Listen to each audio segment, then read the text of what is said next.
Blah blah blah, Dead Space, scariest game ever made, moving on. Much like Terminator 2 and Aliens, Dead Space 2 snuck right underneath our noses during our youth and introduced a whole new level of terror beyond the Earth itself, in the cold confines of space. Tragically, the company that originally developed the Dead Space games has gone kaput long ago. Strange to imagine that they haven't really returned to make something recently that's just as badass and satisfying as the series remains today. Unless the remake was developed by them, I have no idea. Unlike the other games I review, this one has to be my most played. Sure, I'm gonna ignore the fact that I have almost 2,000 hours in Gary's mod for now, because I'd like to think I've spent a decent chunk of my life playing Dead Space 2. What is there to say about it that doesn't kick ass? The environment is reminiscent of those old school sci-fi horror movies while adding its own twisted spin into the mix. The enemies all feel vast and different, ranging from mutated necromorphs and the standard ones, infectors, slashers, leapers, pukers, cysts, nests, stalkers, the pack.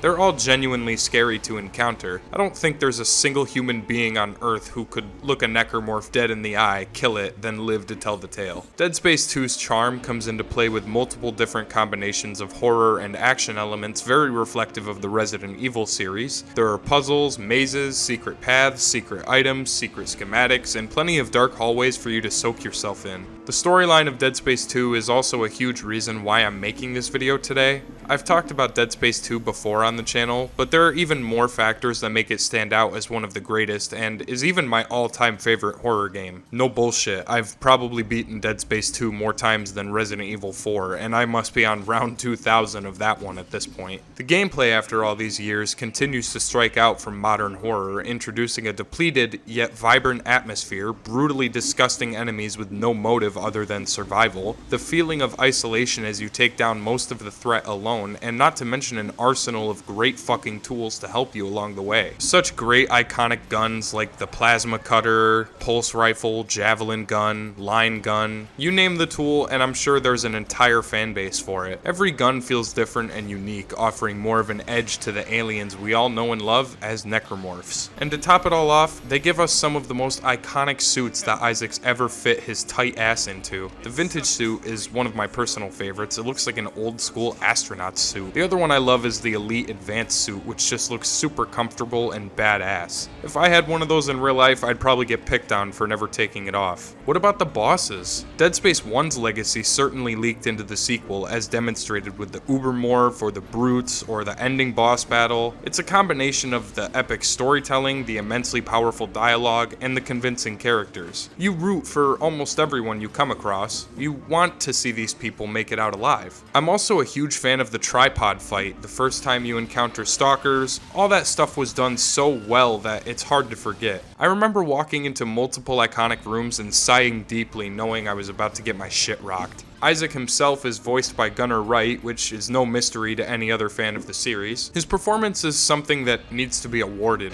Every single word that Isaac mutters from his confused, tired lips is convincing, heroic, optimistic. Even when haunted by the memories of Nicole Brennan, his girlfriend who took her life when the outbreak first struck on the Ishimura. You okay out there? Oh yeah, good times. Why do you keep fighting me? Why can't you let go? Because you are my everything. And if I let you go, I've got nothing left. Isaac, they're swarming into the ship! I know! I'll call you back! What? What are they doing? They're all coming to the marker. Convergence is at hand. Step 4. Yes. Are you ready? This is gonna hurt, isn't it? Yes. Step inside. Ellie is an interesting character who acts as a voice of reason, strength, and virtue. Despite what she's thrown into, she always presses forward with Isaac, and even returned in the third game as a pointless love interest. You complete bastard! Was this your great plan? Dump me off and die? Full of bad ideas, remember? Yeah, well, here's another one. I'm crashing through the roof to get you. Now move your ass. Wait, no, Ellie, it's too late. Stay clear of the station. Yeah, well, you don't really have a say this time. Heads up. Nolan Stross is an escaped patient like Isaac who underwent the horrific therapy led by Hans Tiedemann to recreate the markers in a faint attempt to harvest their power. Although Isaac too is suffering from the dementia given by the marker signals imprinted in his brain, Stross is much later in his stage. Often throughout the game, he will talk to himself and call Isaac in a sporadic attempt to explain what's going on. As the story progresses, Stross's condition worsens to the point of no return, and he attacks Ellie, removing her eye from her skull with a screwdriver. Isaac! It's gonna be okay. I promise. This won't hurt a bit. Not hard enough to die. Stross! Stick a needle in your eye. Stross, goddammit! And no, your eyes aren't playing tricks on you. I have a hacked save file with a suit that resembles the introduction's hospital scrubs. It's pretty silly seeing Isaac float around in space with zero protective gear. He also doesn't have animated facial expressions for the dialogue when he's suited up, so it often looks silly during the cutscenes. It was you. You made it to me. You made me kill him. Didn't you?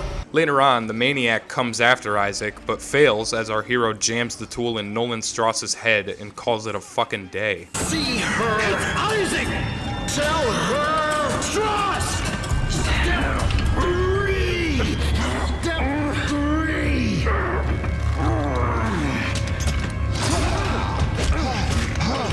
Oh god. Why did you do it, Stross? The entirety of the Ishimura segment is great, and to my surprise, it's 100% possible to kill your way through the Ishimura without firing a single weapon. As long as you have kinesis, then God is on your side. I did an entire challenge where I played through Dead Space 2 using only kinesis, and unfortunately there's no realistic way to complete it due to a few scripted segments that force Isaac to shoot. Who can forget about the legendary hand cannon? Unlocked as a reward for completing the game on hardcore mode, the hand cannon is truly a lion, and the necromorphs are sweet, juicy gazelles itching to be eaten. It's powerful as all get out, completely ripping enemies apart in one click of the trigger. It's easily the most powerful weapon in the game, so I'd really only recommend using it if you're playing as a joke or doing a speedrun. I feel like I should talk about the Ubermorph again, since last time I made a mistake. Long ago, I talked about the Hunter from Dead Space 1 and compared it directly to the Ubermorph from the sequel. This is incorrect. They both regenerate limbs after a short duration of time, but they're not the same creature. That becomes apparent with its design. It looks like the Hive Mind boss battle from Dead Space 1. What a great throwback. I know I always say this whenever I talk about Dead Space 2, but it really is the sci-fi successor of Resident Evil 4. There are multiple familiar segments scattered in Dead Space 2 that must be inspired from that gem. Scenes like riding on the giant drill and fighting off necros, just like playing as Leon when Ashley operates the dozer. There are similarities with the funny stuff too. In Resident Evil 4, you have the Dipman glitch that allows Leon to run at a comedically fast speed and break the boundaries of some areas. In Dead Space 2, you can cut the guy up that's tied to the table using a microscope, and the cutscene will play out like normal. It's honestly hard to not praise the shit out of it. I don't think we're getting a game like this again. And what an intense game, if you play on the right difficulty. It can sometimes feel like a lot of pressure on your shoulders, but that's kind of the point. Dead Space's unique gameplay comes with the fact that Isaac is forced to fight against creatures that want to consume, devour, spread, and survive by any means. The game often throws hundreds of infected your way with 4 to 5 different variants of necromorphs surprising you any chance they fucking get. As I stated before, the final boss is something straight out of a comic book. I've covered the ending before on the channel, so I won't talk too much about it here, but I do want to mention that when Isaac is transported into his own head, you can see the Hive Mind from Dead Space 1 behind the massive yellow orb you're supposed to shoot. A clever detail that took me way too long to discover. And also, I have to include it just because it's one of the greatest fucking lines of dialogue in the game. Not if we consume you first. God damn it, I trusted you! Fuck you! And fuck your marker!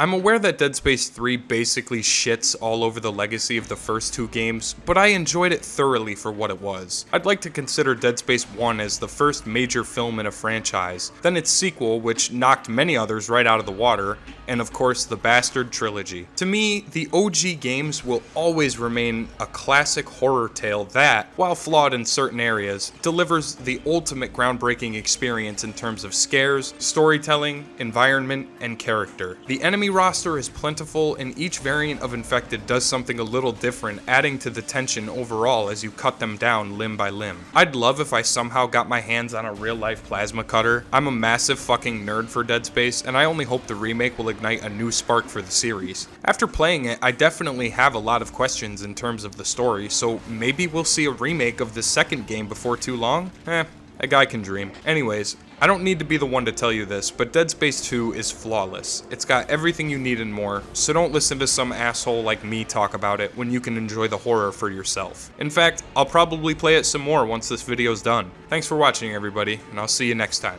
No!